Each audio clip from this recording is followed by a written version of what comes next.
Namaskar, welcome to SGKG Studies YouTube channel classes, and on this channel now we are discussing about manual of office procedure. This is the 2022, that is the latest edition, and in this session we are going to discuss about security of official information and documents, and bonus issue is here list of VIPs in hierarchy. Generally this is a random question comes into government examination. So, we will see it one by one. So, in this session we will be covering security of special information, security of official information and documents, communication of official information, treatment of classified papers, confidential character of ID notes, communication of information to the press, use of restrictive classification for printed reports, and as I indicated earlier, bonus slide is list of VIPs in hierarchy. So जिन्होंने अभी तक subscribe कर रखा है उनको बहुत बहुत धन्यवाद, और जिन्होंने सब्सक्राइब नहीं कर रखा है और अगर आपको लगता है कि हमारे क्लासेस से आपको कुछ ज्ञान अर्जन हो रहा है, some information you are gathering, then you must subscribe, like, share and comment. So communication of official information. इससे पहले क्या था, ऑफिशियल कम्युनिकेशन एक्ट 1923 हुआ करता था। ऑफिशियल इंफॉर्मेशन एक्ट 1923 के द्वारा कोई भी ऑफिशियल पेपर बाहर वालों को नहीं दे सकते थे, बट 2005 में आरटीआई एक्ट आया और आरटीआई के साथ वो रूल क्या, वो रेन ही चेंज हो गया, वो साम्राज्य ही बदल गया, वो राज्य ही बदल गया। अभी क्या है, every government servant shall in performance of his or her duties in good faith communicate information to a person in accordance with the RTI and the rules made there here under. So कहने का मतलब ये है कि अब जितने भी हम काम करते हैं वो आरटीआई एक्ट के दायरे में अगर आता है तो उन सबको हम कम्युनिकेट करेंगे that information to the person, citizen को हम ये कम्युनिकेट करेंगे। और अभी तो गवर्नमेंट का ये कहना है कि इतने इन्फॉर्मेशन आप अपने वेबसाइट पे जनरल पर्पस के लिए डाल दीजिए, सो दैट आरटीआई की ज़रूरत ही कम से कम पड़े। आरटीआई की ज़रूरत तब पड़ती है जब इन्फॉर्मेशन पब्लिक डोमेन में नहीं होता है। आप मैक्सिमम इन्फॉर्मेशन पब्लिक डोमेन में डालिए, और पब्लिक डोमेन में जो इन्फॉर्मेशन रहेगा उसके बारे में कोई आपसे पूछेगा भी नहीं। सो आरटीआई के रिसोर्सेज धीरे धीरे कम हो जाएंगे।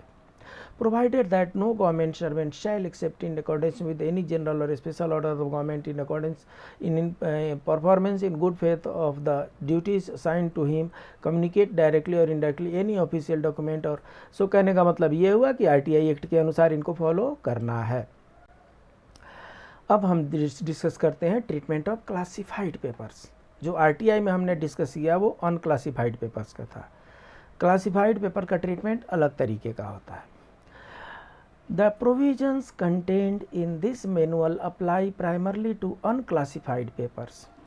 इन handling classified papers, so in this manual means manual of office procedure. Manual of office procedure में जो कुछ भी प्रोविज़न है वो सब अनक्लासिफाइड पेपर्स के बारे में ही रूल है। क्लासिफाइड पेपर का रूल अलग है। In handling classified papers the official concern will have to exercise special care and follow the provisions under departmental security instructions issued by Ministry of Home Affairs, since according to these instructions classified papers are expected to be handled either by officers themselves or in sections designated as secret or top secret. It is essential that in section not so designated a separate set of register. कहने का मतलब ये है कि जो classified documents हैं उनके लिए अलग से ऑफिसर नॉमिनेट किए जाते हैं, उनके लिए अलग से सेक्शन बनाए जाते हैं। हमारे पास भी कॉन्फिडेंशियल सेल होता है, और अगर ऐसा नहीं है तब क्या करेंगे, अलग से रजिस्टर बनाना है, अलग से फाइल बनाना है, अलग से फाइल मूवमेंट रजिस्टर बनाना है, अलग से डाक रजिस्टर बनाना है, अलग से इलेक्ट्रॉनिक मीडिया बनाना है, अलग से उसके लिए पेन और सीडी ड्राइव सब रखना है, ये सब अलग से करना है। The recording of such files and their review is also undertaken by him her personally keeping in view that is provision under the departmental security instruction. Every classified file shall be reviewed once in a 5 years for declassification. So जितने classified files होते हैं उनका अपना कुछ timing होता है, उनका अपना कुछ टेन्योर होता है.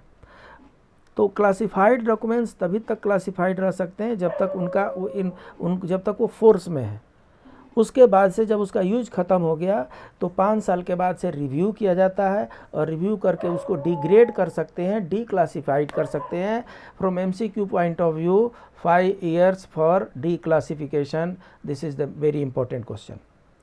So every classified file shall be reviewed once in 5 years for declassification. So जितने भी classified records हमारे पास होंगे उनका हर 5 years में रिव्यू होगा और रिव्यू के बाद से अगर ऑफिसर को लगता है, कंसर्न्ड अफसर को लगता है कि अब इसमें कुछ वो क्लासिफिकेशन वाली बात नहीं रही, इसको डिग्रेड किया जा सकता है, तब 5 साल के बाद से वो डिग्रेड करेंगे, नहीं तो फिर से 5 साल बाद उसकी रिव्यू करेंगे. A declassified file considered fit for permanent preservation will be transferred to National Archives of India. So ध्यान रखेंगे कुछ भी अगर परमानेंट पर प्रिजर्वेशन के लिए है, कुछ भी अगर परमानेंट प्रिजर्वेशन के लिए है तो वो कहाँ पे जाएगा? National archives of India. ये MCQ क्वेश्चन भी है और ये एक शॉर्ट एब्रीविएटेड फॉर्म भी है. NAI शॉर्ट फॉर्म है, इसका फुल फॉर्म क्या है? National archives of India. तो आइए सबसे पहले हम ये जान लेते हैं कि क्लासिफिकेशन लेवल क्या होता है, ये सिक्योरिटी ग्रेडिंग क्या होती है. हम नीचे से शुरू करेंगे. Unclassified, technically not a classification level, but it's used for government documents that do not have a classification listed above. Such documents can be viewed by those without any security clearance. So हमारे पास जो जितने RTI के दायरे में आते हैं और हमारे पास जितने पब्लिक व्यू के लिए इंफॉर्मेशन है वो सब अनक्लासिफाइड है. क्लासिफाइड जो होते हैं रिकॉर्ड्स 2 तरह के हो सकते हैं, क्लासिफाइड, अनक्लासिफाइड. सो ये अनक्लासिफाइड हो गया, इनमें RTI एक्ट लगता है. क्लासिफाइड ये है restricted, confidential, secret, top secret, ये क्लासिफाइड डॉक्यूमेंट्स हैं. ये 4 तरह के होते हैं और ये 4 तरह के जो डॉक्यूमेंट्स हैं इनको क्लासिफाइड कहते हैं, इनको अनक्लासिफाइड कहते हैं. सो रेस्ट्रिक्टेड क्या होता है? Such material would cause undesirable effect if publicly available. Some countries do not have such a classification. So restricted क्या है? ये डिफेंस में होता है. डिफेंस में जितने भी पेपर्स होंगे या तो टॉप सीक्रेट होंगे, नहीं तो सीक्रेट होंगे, नहीं तो कॉन्फिडेंशियल होंगे, और कुछ नहीं होंगे तो रेस्ट्रिक्टेड होंगे. अनक्लासिफाइड डिफेंस में कुछ भी नहीं होता. डिफेंस में सब कुछ मिनिमम रेस्ट्रिक्टेड होता है और रेस्ट्रिक्टेड जो होता है ये अनडिजायरेबल इफेक्ट जो है ये डाल सकते हैं, इसलिए इनको पब्लिक डोमेन में नहीं जाने दिया जाता है. उसके बाद से जो यहाँ पर जो डिफेंस से जो सिविल में जो कॉरेस्पॉन्डेंस होता है वो अनक्लासिफाइड होता है. अनक्लासिफाइड के बाद से रेस्ट्रिक्शन बढ़ जाता है, रेस्ट्रिक्टेड हो जाता है. Such material could cause damage or to be prejudicial to national security if publicly available.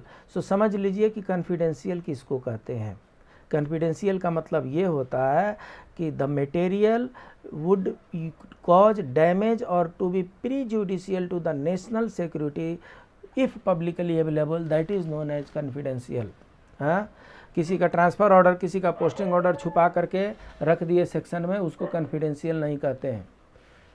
Confidential ये होता है कि वैसे मैटर होते हैं जो अगर लीक हो गए तो दैट विल बी प्रीजुडिशियल मतलब नेशनल सिक्योरिटी के लिए खतरे बन सकते हैं. ये सीक्रेट क्या होते हैं? Such material would cause serious damage, ये बहुत खतरनाक हो सकता है टू नेशनल सिक्योरिटी. कुछ ऐसे इन्फॉर्मेशन है जो लीक हो जाए तो नेशनल सिक्योरिटी को बट सीरियसली डैमेज कर सकते हैं, इसलिए इनको सीक्रेट में डाला गया है. और the highest level of classification of material on the national level, such material would cause exceptionally grave damage to national security if publicly available. So इसको बोलते हैं टॉप सीक्रेट. टॉप सीक्रेट का ग्रेडिंग टॉप होता है, उसके बाद secret होते हैं. सीक्रेट जो होते हैं ये टॉप सीक्रेट से लेसर होते हैं, बट इनके जो कॉन्सिक्वेंसेज होते हैं वो सीरियस डैमेज तक जाते हैं. कॉन्फिडेंशियल जो होते हैं इन दोनों से लेसर हैं, but it may cause it would cause prejudicial to national security. Restricted जो होता है ये जनरली कुछ वैसा डैमेज तो कॉज नहीं करता, but it is undesirable, it may create undesirable effect if it is open to the public. Unclassified से कोई प्रॉब्लम नहीं है क्योंकि अनक्लासिफाइड है। तो ये बेसिक इन्फॉर्मेशन आपको रखना है, बेसिक नॉलेज आपको रखना है, क्योंकि from examination point of view से हम मिनिस्ट्री के बारे में भी पढ़ रहे हैं, और मिनिस्ट्री में डिफरेंट मिनिस्ट्री भी आती है और उसमें ये अलग अलग मटेरियल होते हैं। So examiner may test our classification level of the security classification. So top secret, confidential, restricted and unclassified. अब आपको ये समझने में आसान होगा। So confidential character of interdepartmental notes. A file or interdepartment notes referred by department or to another will be treated as confidential and will not be referred to any other outside the secretariat and attached officer without general or special consent of the department to which the file belongs. If the information is in electronic form, it will be handled by the authorized official only. So जो भी file or ID note referred by a department to another will be treated as confidential and will not be referred to any authorized outside the secretariat. So ये secretariat से related है। एक secretariat से दूसरे secretariat में जब कोई ऐसा information जाता है तो उसको दूसरे किसी को लीक होने नहीं दिया जाता है। Where the general consent has been obtained under subpara 1, such consent will however exclude classified files in such a other officer to whom the file is suppose to be referred. So जो deal कर रहे हैं अफसर उनको तो file refer ही करना पड़ेगा। For the purpose of attending meeting discussion outside office and officer not below the level of section officer may carry confidential paper. So section officer से नीचे का कोई भी ऑफिसर कॉन्फिडेंशियल पेपर को कैरी नहीं कर सकते, किसी एलडीसी यूडीसी को कॉन्फिडेंशियल पेपर नहीं दे सकते। इसके बाद से क्या है, communication of information to the press. Press के साथ हमारा कम्युनिकेशन करना पड़ता है, इंफॉर्मेशन शेयर करना पड़ता है। तो उसके रूल ये है कि official information to the press and other news media, radio and television will normally be communicated through the press information bureau. So official information to the press, जो प्रेस के लिए हमें देना है वो कैसे कैसे हो सकता है, रेडियो से हो सकता है, टेलीविज़न से हो सकता है, न्यूज़पेपर से हो सकता है। सो ये जितनी भी चीज़ें हम करेंगे it will be passed through the press information bureau. हमारे पास PIB है और PIB को हम भेजेंगे और PIB इसको रिलीज कराएगा। ठीक है। Only ministers, secretaries and other officers specially authorized in this regard may give information to the accessible to the representative of the press. So press वालों का सामना कौन कर सकते हैं, मिनिस्टर साहब कर सकते हैं, सेक्रेटरी साहब कर सकते हैं, और इनके अलावा अगर कोई डेजिग्नेटेड है, डेजिग्नेटेड कौन होते हैं, जनरली PRO बनाए जाते हैं हर डिपार्टमेंट में, पब्लिक रिलेशन ऑफिसर होते हैं। सो PRO को ऑथराइज किया जाता है प्रेस से रिप्रेजेंटेशन करने के लिए। Whenever it is proposed to release official information to the press or to hold a press conference or official press briefing or to give publicity to an official report resolution, the department concerned will consult the accredited information officer in advance. The accredited information officer will meet the authorized officials from time to time and collect information worthy of public. So इनको हम लोग PRO बोलते हैं। Detailed procedure in respect of matters mentioned in this para as laid down by Ministry of Information and Broadcasting shall be followed. So जब भी press से हम dealing करेंगे तो ministry of information and broadcasting का जो भी डायरेक्शन होगा उसको हम फॉलो करते हैं। इसमें दो चीज़ें ध्यान में रखना है कि all communication will pass through press information bureau. सारे डिपार्टमेंट का जो प्रेस से रिलेशन चीज़ है वो मिनिस्टर साहब का हो सकता है, सेक्रेटरी का हो सकता है, और नहीं तो ऑथराइज ऑफिसर का हो सकता है। और इसके बाद से हर डिपार्टमेंट में एक पब्लिक इंफॉर्मेशन ऑफिसर होंगे, पब्लिक रिलेशन ऑफिसर होंगे, वो डील कर सकते हैं। और इससे रिलेटेड जो भी गाइडलाइंस है वो ministry of information and broadcasting से फॉलो करना है। इसके बाद से use of restrictive classification of for printed reports. The restrictive classification for official use only will not be assigned to any printed report, pamphlet or compilation unless it contains information disclosure of which would not be in a public interest. So जो चीज़ें public interest के लिए है सिर्फ उन्हीं को हम printing के लिए देंगे, जो पब्लिक इंटरेस्ट के लिए नहीं है, फालतू फंड का चीज़ है और चाहे जो पब्लिक डोमेन में नहीं जाना चाहिए उनको हम प्रिंट मटेरियल के लिए नहीं देंगे. No official publication including the electronic form will be marked for official use only except with the prior approval of the branch officer who will obtain the orders of the secretary. So official publication जो कोई भी होगा उसमें will be marked for official use only. No official publication will be marked for official use. जो print out के लिए भेज रहे हैं, जो पब्लिक के डोमेन के लिए भेज रहे हैं, उस पर ऐसा नहीं लिखा होना चाहिए फॉर ऑफिशियल यूज ओनली, क्योंकि एक बार जब पब्लिक डोमेन में गया तो ये जो ऑफिशियल से बाहर निकल गया. आइए अब थोड़ा वीआईपीज़ को देख लेते हैं. हमारे देश में जहाँ कहीं भी मीटिंग होती है, कमिटीज़ होती हैं, कॉन्फ्रेंसेज होते हैं, वहाँ पे विभिन्न प्रकार के डिग्निटरीज आते हैं. सो डिग्निटरीज आते हैं तो उनका सीट नंबर अलॉट होता है. Seat number 1, seat number 2, seat number 3 ऐसे अलॉट होता है. और जो सीट नंबर अलॉट होता है वो उनकी कुछ अपनी प्रायोरिटी है. उस प्रायोरिटी को यहाँ पर दिया हुआ है. इंडिया में नंबर 1 पे प्रेसिडेंट आते हैं. नंबर 2 चेयर जो है वाइस प्रेसिडेंट के लिए है. 3rd चेयर जो है प्राइम मिनिस्टर के लिए है. अगर ये लोग कहीं एक साथ बैठ रहे हों तो इसमें से जो भी ऊपर वाला होगा, अगर एक साथ बैठ रहे हों तो इसी लाइन में बैठेंगे, और अगर एक साथ नहीं बैठ रहे हों तो इसमें से जैसे जैसे जो भी ऊपर वाले और नीचे वाले होंगे उसके अनुसार उनका शिफ्टिंग होगा. 3rd नंबर पे प्राइम मिनिस्टर, 4th नंबर पे governors of state, 5th number पे फॉर्मर प्रेसिडेंट. सो कई बार क्वेश्चन आता है कि फॉर्मर प्रेसिडेंट का हायरार्की क्या है 5th पोजीशन में है. और उनके बाद से डेप्यूटी प्राइम मिनिस्टर आते हैं. फिर chief justice of India 7th position पे आते हैं. स्पीकर ऑफ लोकसभा 8 पोजीशन पे आते हैं. कैबिनेट मिनिस्टर्स 9 पोजीशन पे आते हैं. और चीफ मिनिस्टर साहब 10वें नंबर पे आते हैं. ये यूनियन ऑफ इंडिया का जो फॉर्मेशन है इसमें अगर कहीं ये लोग जाते हैं तो इसमें चीफ मिनिस्टर साहब का 10th पोजीशन होता है.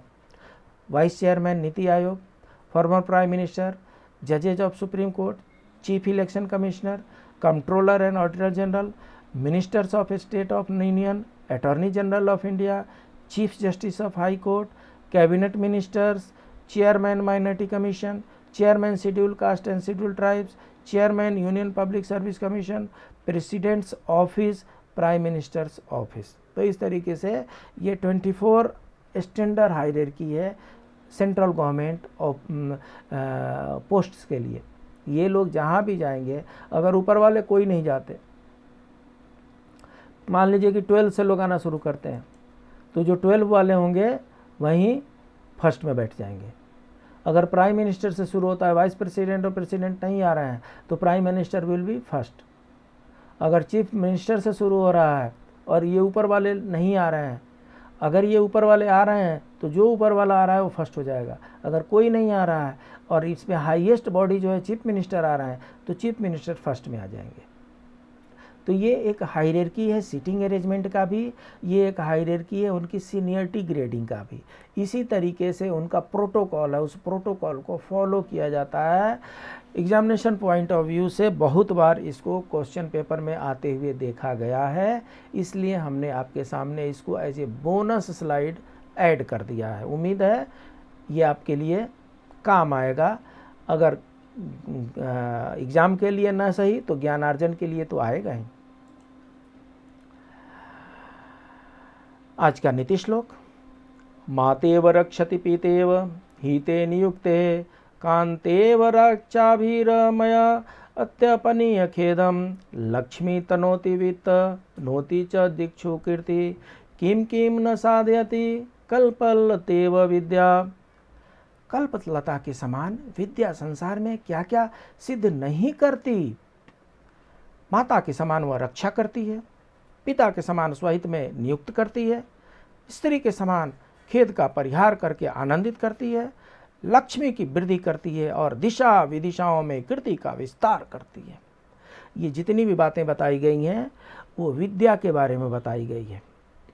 विद्या जो है कल्पलता के समान है। कल्पलता वो लता है, वो पेड़ होती है, कल्पतरु वो पेड़ होते हैं जिनसे जो कुछ भी अपेक्षा की जाए, जो भी एक्सपेक्ट की जाए, हमारी ये इच्छा पूर्ति कर दीजिए और हो जाता है।